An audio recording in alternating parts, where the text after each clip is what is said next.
Deməli, soruşur, azan iqamə arası əlləri qaldırıb dua etmək olar. Baxın, qardaşım,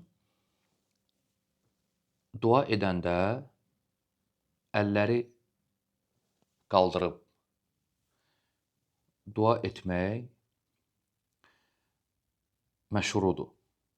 Yəni, təşri edilib. Sünnədə bu barədə kifayət qədər hədislər var.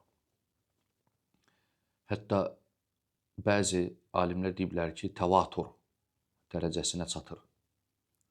İmam Nəvavi rahimehullah deyir ki, mən elə Buxari Müslimdən, hər ikisindən yaxud birindən 30-a yaxın hədis yazmışam. Suyuti deyir ki, bu barədə 100-ə yaxın hədis var ki, dua edəndə əlləri qaldırmaq, dua zamanı, əlləri açıb dua etmək barəsində. Bu müstəhəbdir. Peyğəmbər sallallahu aleyhi və səlləm deyir ki, İnnəllaha həyiyyun, kərimun. Allah həyiyyundur, həyalıdır, kərimdir.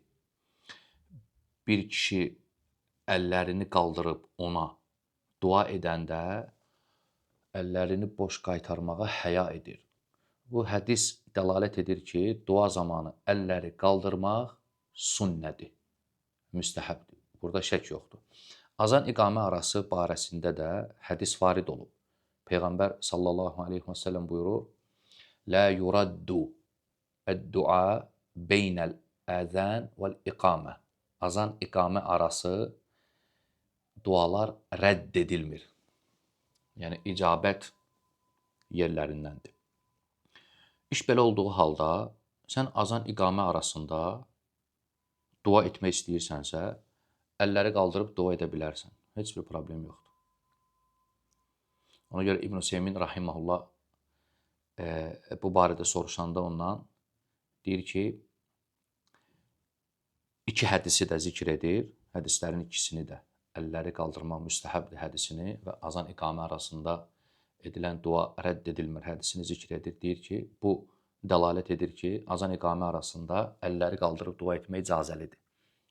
Başqa bir yerdə deyir ki, müstəhəbdir. Ona görə heç bir problem yoxdur. Azan iqamə arası əlləri qaldırıb dua etmək icazəlidir. Allah daha doğrusunu bilir.